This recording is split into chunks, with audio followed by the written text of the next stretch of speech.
What's this?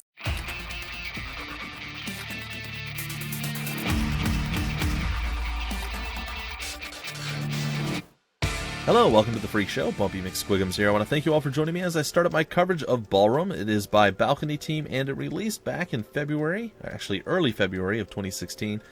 And unfortunately, I didn't get my hands on the full version of the game until, well, last night. So I was pretty excited to actually get my hands on it. And what originally happened, the game was slated to release at a specific date. There was an embargo on reviews, Let's Plays, videos, any content being created until the release date. So I was all ready to do it, and then right as the release date was coming around, they decided to push the date. I didn't know if I should do the video or wait. I waited a couple days until they got back to me, and then I was like, it was just a weird time in my schedule. It fell through the cracks, as the long story made short. And now that I have the full version of the game, I pulled it back from the cracks, and I really want to play it, guys. This is a really fun game. It's really well done. It's very difficult. I don't know if I'll do well at it, but we'll see. Anyway, what is Balrum? It is an old-school, hybrid, turn-based, open-world indie RPG with deep tactical combat. And I gotta say, that is a pretty cool-sounding definition. So let's hop in and get started, guys. I want to talk it to death. I was only a child when we fled the kingdom and took refuge in Darkwood. A lot has happened in the past 20 years while we've been living here. Everyone has a part in the life of the village. We have become a real community. Now that I have grown up, it's time for me to decide which part I will play. People say that the woods protect us from the filthy world that Balrum has become. They forget that this place we live in was once a place of horrors. The dark history of the forest keeps trouble outside. The stories about why we had to hide in the woods each seem different. I don't know who to believe. Every time I ask Grandpa about the past, he changes the subject. One thing is for sure. Something horrible happened. Maybe one day I will know the truth. Alright, and welcome to character creation, folks. I know that Grandpa was an apprentice of a wizard when he was younger, but he rarely uses magic nowadays. He often tells me that I should practice magic and embrace my supposed abilities, but I'm not sure that I want to. I have been taking lessons in alchemy and the arcane from Brown and Leonard. In my free time, I usually, and here is how, well, essentially you build your character, you make your character, you choose your starting abilities and stats and various things of that nature. So I'm a little underwhelmed by the top 3 things here that we get to choose. It seems that farming and cooking both kind of suck when you compare it to survival. So farming, with each level of this skill, you are able to plot more fields to plant on. At level 1, you are able to build pig and chicken pens. At level 2, spider. And at level 3, cow pens. And then cooking. Cooking allows you to create your own recipes at a cauldron. With each level, you'll be able to use more crafting slots while cooking. With each level, you'll be able to create foods which give more attributes and have a longer lasting effect. And then survival's really, really long, but suffice it to say, it's kind of a jack of all trades. It gives you a 10% chance to cheat death on each level. At level 3, you can build a better tent with larger inventory and gives you better bonuses after sleeping. You will also recover more health and do better at tending your wounds while you're in a tent. And it decreases a chance of bone fracture. Additionally, you'll get more energy back. Harmful skills or harmful effects may fade from you, and your hydration, hunger, and rest will decrease slower. Like, it's amazing. There's no reason not to get survival. Now, I could be wrong. If there's any professional, super, mega, ultra experts at this game, you can let me know if these other 2 are actually viable. They don't seem to be as viable as survival. Maybe it's like hard mode and super hard mode. I don't know. It's fine. Alright, so oftentimes I practice archery, spellcasting, or swordplay. I'm going to go with spellcasting. I usually would go with swordplay. Occasionally I'd go with archery. I'm going to try spellcasting, guys. I don't know how well I'll do. Arcane Arts allows you to learn spells from a trainer. Each level will decrease the chance of a critical spell failure. Oh, that's awful. And at level 2 of this skill, you will have a slight chance to cast spells with no mana usage, resulting in a perfect cast. Cool. And I try to help everywhere I can, but I'm more eager to help out Aaron with smelting, so mining and smelting, Brown with potion brewing, or Fox with hunting. I'm going to go with Brown. I want to learn about alchemy. Alchemy allows you to create your own potions at an alchemy table. With each level, you will be able to craft more, or use more crafting slots while creating potions. With each level, you will be able to use new plants and create potions which give more attributes. So I'm going to go with alchemy and spellcasting. And as such, wisdom, we'll go through the stats, guys. Alright, vitality, I mean, it's all going to be pretty basic, but I want you guys to at least fully understand what's going on. Let it be as transparent as possible. Each vitality increases your total health by 50. Your total health is increased by 0 right now. Every 4 points of vitality increases all of your resistances by 1%. Your resistances are currently at 0. Strength. Strength increases your melee damage affected by swordplay. Your physical damage is increased by 0. Every 6 points in strength increases your total armor. And your block chance is increased by 0. Well, that's unfortunate. Alright, dexterity. Your melee hit chance is increased. Your ranged damage is increased. Your range hit chance is increased. Your melee ranged crit chance is increased. And your dodge chance is increased. So that's for all of, like, everything. All your hit chances. Then down to the nitty-gritty for our boys here. Well, for our guy, I suppose it is. Intelligence. Each intellect increases your total mana by 50. Your total mana is increased by 0. Your spell damage is increased by 0, affected by arcane arts. Your spell hit chance is increased by 0, and your spell critical chance is increased by 0. So it does a whole bunch there. And then wisdom, your spell damage is increased by 0. Every 1 point of wisdom increases your mana regen by 4. Every 5 turns you regenerate X number of mana. You'll regenerate mana in 1 turn, 5 turns. The game is actually, it runs in real time, except when you go into combat, and then it turns into turn-based. So it's pretty cool. I really like the concept, and they did a really good job of making this actually work out. While out of combat, mana regeneration is at 150%. So basically, I want to max this, and I want to max this. And the most you can put into any of these is 3 right now. So now that we put those points in there, we'll take a look at what it actually does.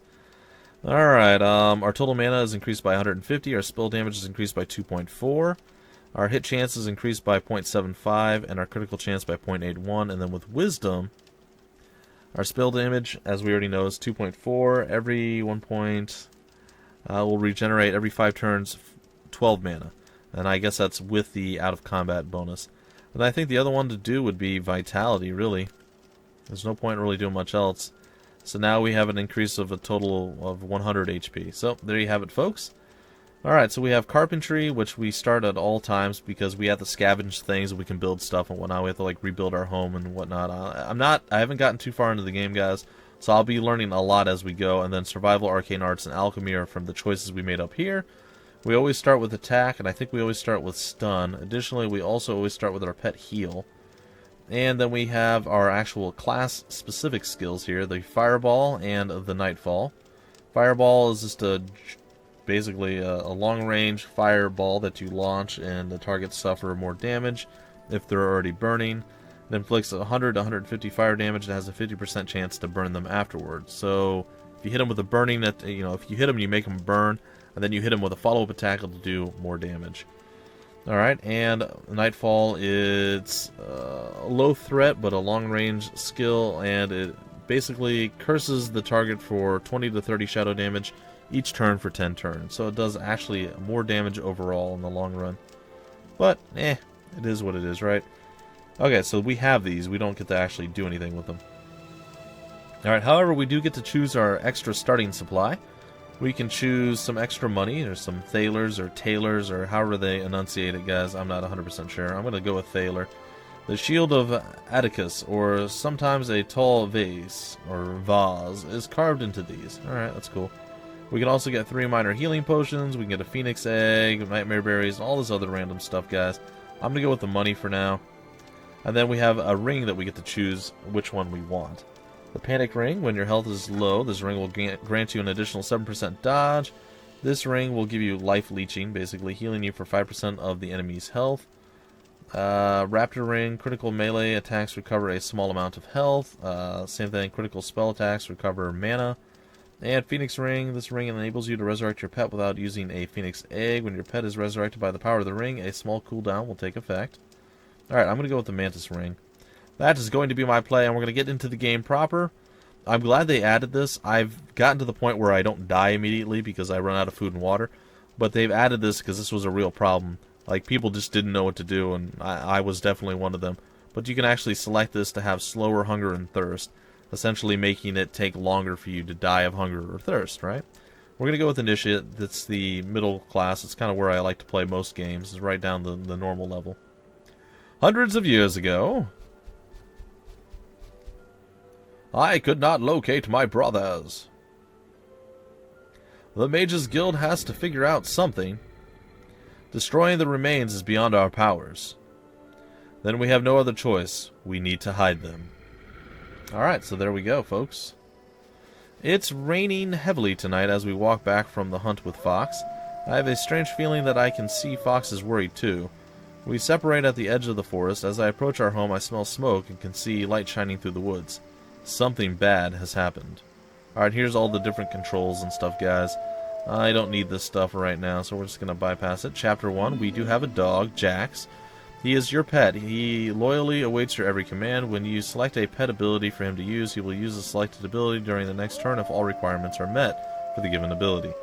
Alright, so basically control your pet. A green cursor indicates that we can interact with objects.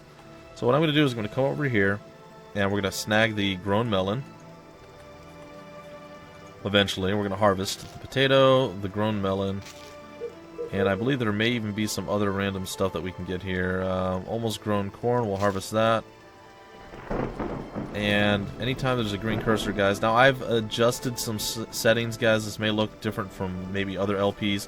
I know Colonel RPG is doing an LP of this as well, so you guys can definitely go check that out if my content's too slow or you want a different spin on things or what the case is.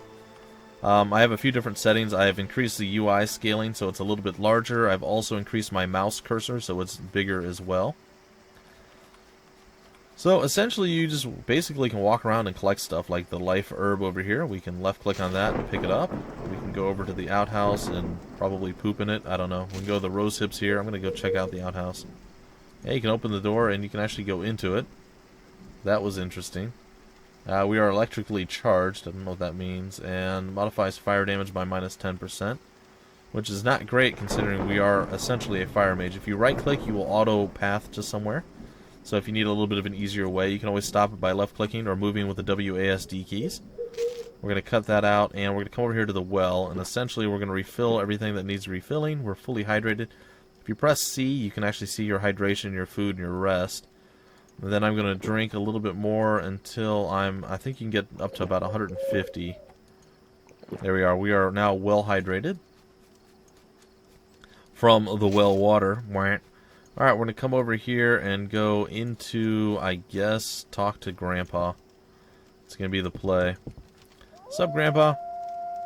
I can thank Grandpa for so much. He took me in when my parents died and brought me up. Grandpa knows a little bit about everything.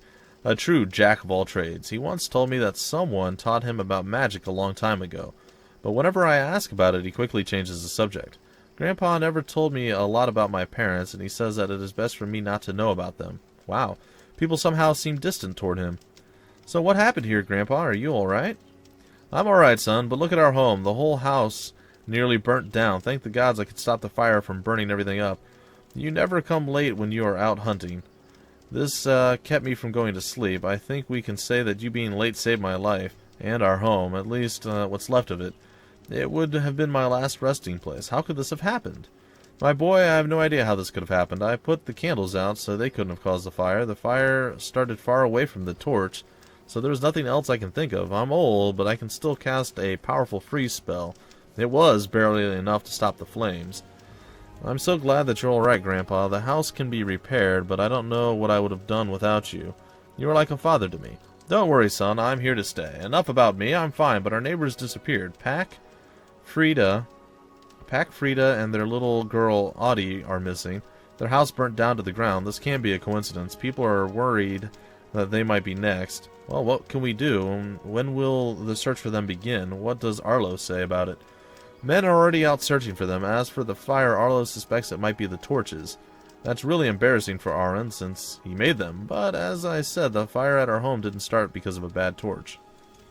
Well, what are you implying? I don't know, son, but something is really wrong. You should go and talk to Pack and Frida's neighbors, Cardu and Thurza. They might have seen or heard something before you go take this. Your parents gave it to me. They told me that I should give it to you when you need protection. I think the time has come. It will take you to a place where no one can find you. Build a house there, and whenever you feel that your life's in danger, use the rune. Please, my boy, don't ask questions. You won't tell me anything about my parents. Fine, I will not ask questions, but I won't leave you, Grandpa. It is almost dawn, and even the smoke is gone. I'll be fine. That poor little girl, Audie. How could they just disappear? No bodies were found. I think it's best if you look into it, son. Trust me, I'll be fine. I'll be back soon. I almost forgot. When you have time, please repair the damage. Let's hope the worst is over and Pax's family will be found. Alright. We'll end that. We got some random stuff there. Alright, that's already been read. Here's the meat I've collected, Grandpa. I was hoping for more, but will this be enough for us? And I can still give some to Edmund and Winnie. Thank you, son. Edmund and Winnie will be really happy. It's sad to see such good people in distress. Never forget to help people less fortunate than yourself, boy. Alright, and did the Pax leave the woods? If so, they made a bad decision. The world out there is still in chaos. I doubt much has changed in 20 years since we fled into the woods. I don't understand why they would risk their lives this way. Is the outside world really that bad, Grandpa? Long ago, undead hordes were swarming out of the unknown lands into the world of the people. The kings sent their armies against the hordes, but the power of the undead had been greatly underestimated. No one survived the battles. Without the king's armies, chaos overcame the world. Large bandit clans formed and started to live by their own rules. Soon the kings of Balrum had fallen. It was at this time when our village and Kyler's people decided to flee into the woods for protection against the madness. As you know, son, no one dares to enter the woods because of the dark history it has. It was a hard decision, but we've lived in peace for many years here. The woods protect us from the outside world. I fear that it's impossible to restore order in Balrum. Men are capable of horrible things when there is no one to avenge the wrong they do. The things I saw, my boy, I will not talk about. It's been 20 years, Grandpa. The world might have changed. We cannot know that. No one has left the woods ever since we settled here. We have a good life here. The Pax haven't told anyone they were leaving. Not even a letter. That really bothers me. You never told me the history of the woods, Grandpa. Not now, my boy. Someday I will tell you everything. Alright, and where can I buy materials? You will need nails, wood, and a decent door handle. Wood you can find everywhere, but a door handle and some sturdy nails need to be made by a blacksmith. Go to Aaron. He will sell you the things you need. Also, you can visit your carpenter master, Jones. He might help you with some more of the delicate jobs. Thank you, Grandpa. I'll chop down the wood we need and visit Aaron for the goods. Alright, and there we have it, folks. That is the story so far, and now we can go pilfer everything at our home.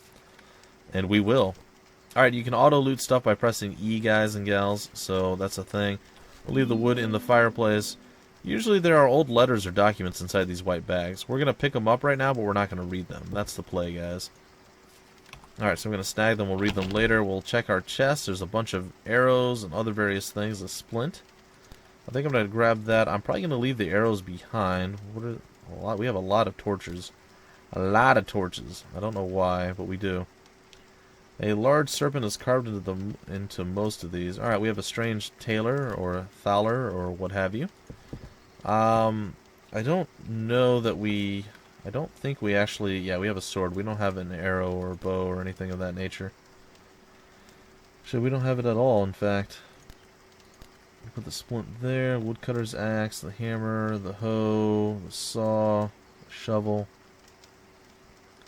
Simple torch. Again, I don't know if we need these for anything, but I'm going to put it down there. We have some animal taming traps. That's interesting. With this trap, you are able to tame wild animals. Your hunting skill determines what kind of animal you can tame. Taming is not an easy process. You might have to try multiple times. If the taming is successful, your previous pet will be set free. Drag the trap into the highlighted area. Well, we're not ready for that just yet. That's okay. Alright, we can sleep on our bed till different points during the day if we wanted to.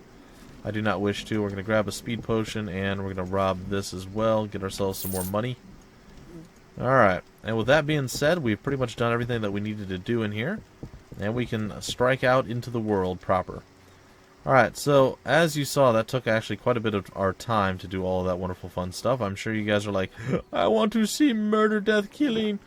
We're going to make sure that we are fully hydrated. I believe that we are. Yeah, we're at 150% now. We can chop down trees, we can loot and pillage things, we can forage for berries, all sorts of other various things like that. Chopping down trees is as simple as left-clicking it. It will auto-chop it down, and there you are. We got some wood out of that. We can come down here and grab us up some apples from the apple tree. And I'm going to actually open up our inventory and our C menu here, our character menu. You'll see we're actually not super well fed right now. That being said, we're going to go over here to our foods, and I'm going to actually eat a couple hunks of bread. That'll put us up to 123. Our belly is full. We actually get benefits for having a full belly, which is pretty nice. We're going to look around. There's a brittle mushroom over here. Or brittle cap mushroom. There's a plant. You want to go around and gather up as much stuff as you can. Now keep in mind that you can only carry so much inventory stuff. And then once these slots are full, you can't carry anymore. So, just something to be aware of. What is this? Safe place rune and Grandpa's lucky trinket. Grandpa told me this trinket helped him out countless times. Sometimes a trinket aids against your target. Sometimes it does something to you. You can right click to use. I'm going to place these also on my bar here. I don't know what they do. That's new to me. I've never actually noticed it.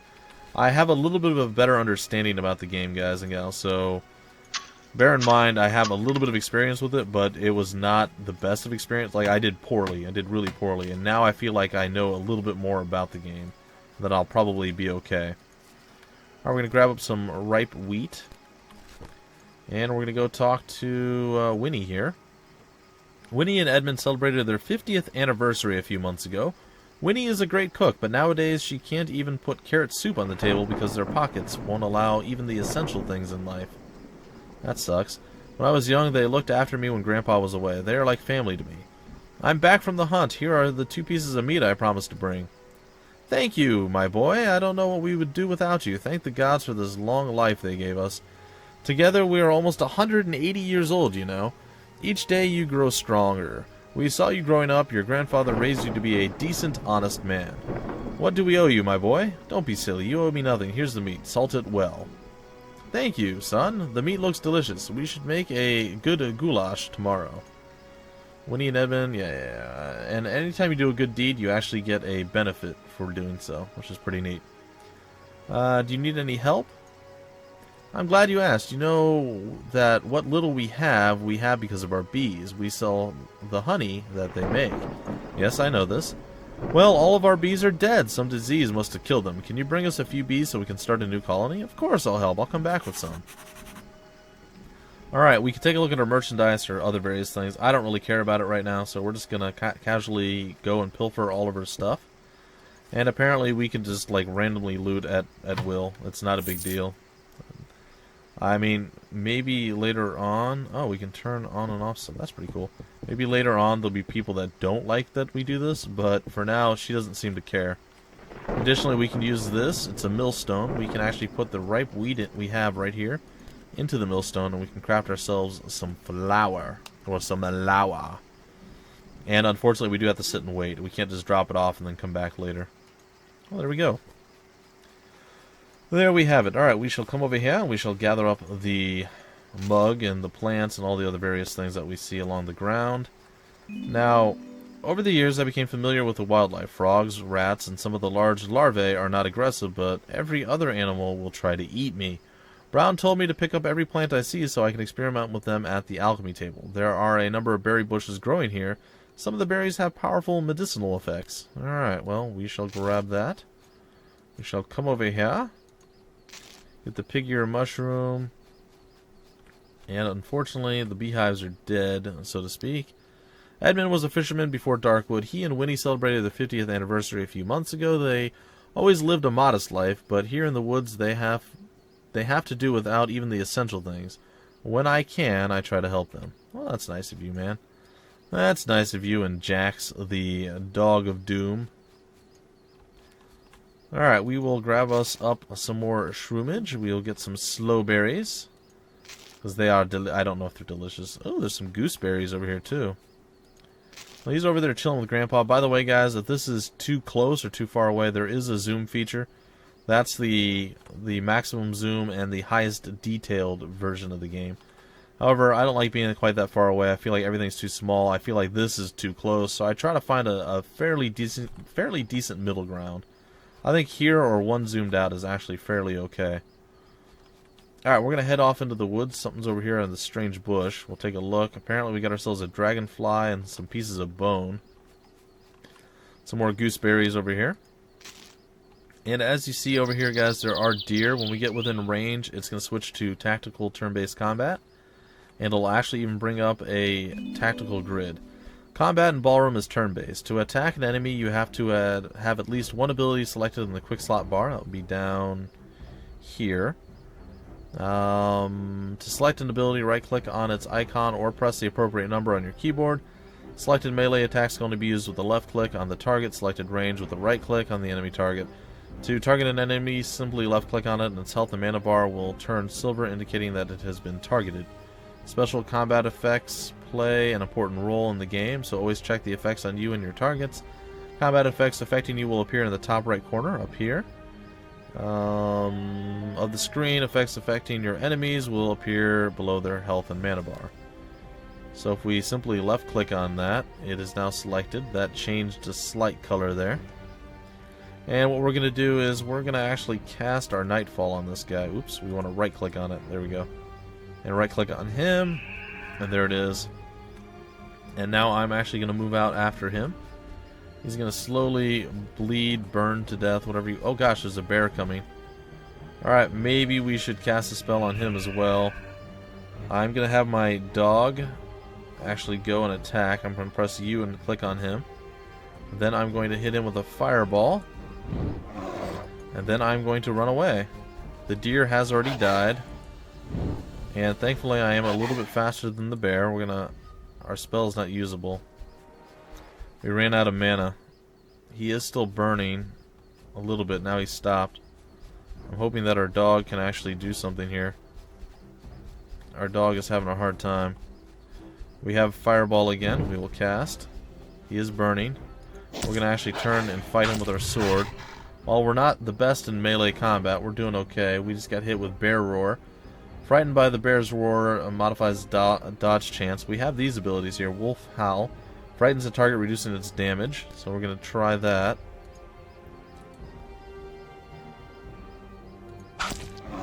Okay, so the wolf howled there. Reduces its damage. Additionally, we can focus dodge. Again, that's all for the pet. We don't necessarily need that. We're going to buff the wolf's damage for so many turns now as well. And we're going to lay into him. And we are going to defeat the bear. It looks like, maybe? There it is. We defeated the bear, folks. We did some work right there. That's right, we're amazing. And then you come over, you left click on the body, and we got ourselves some raw bear meat and some bear leather, which is nice. There's some mushrooms over here for us, and we can go back up over to this spot where we were before. And you'll notice that our mana will be going up slowly over time, and our health should also be increasing slowly over time.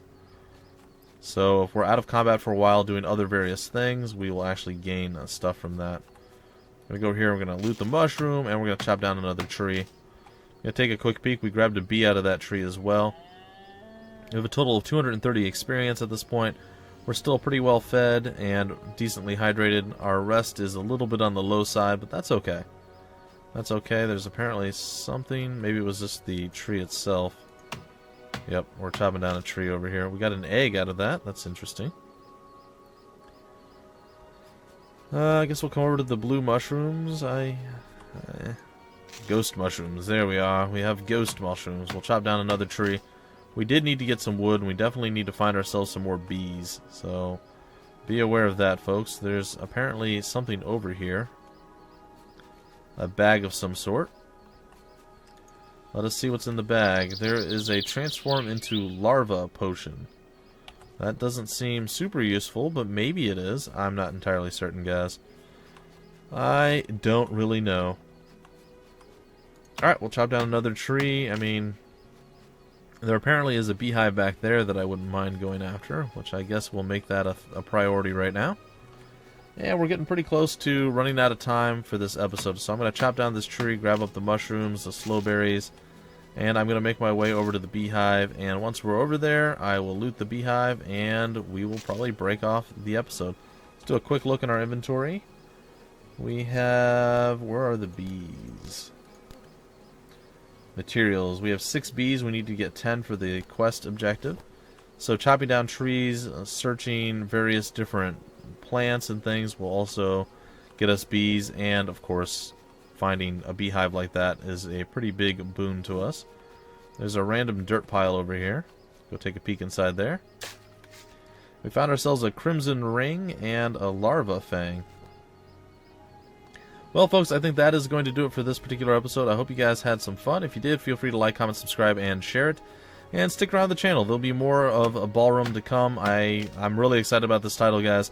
I've been waiting to play this for quite a while, and like I said, I've always felt bad that I missed out on my chance to do a first look video prior to release, and it sucks having to have waited so long to actually get coverage of this out at all, and get my hands on the full release version of the game. But all that is in the past, guys and gals. I'm ready for the Let's Play. I'm ready, I'm eager, I'm excited, I'm here, I'm doing it, and you're all coming along for the ride.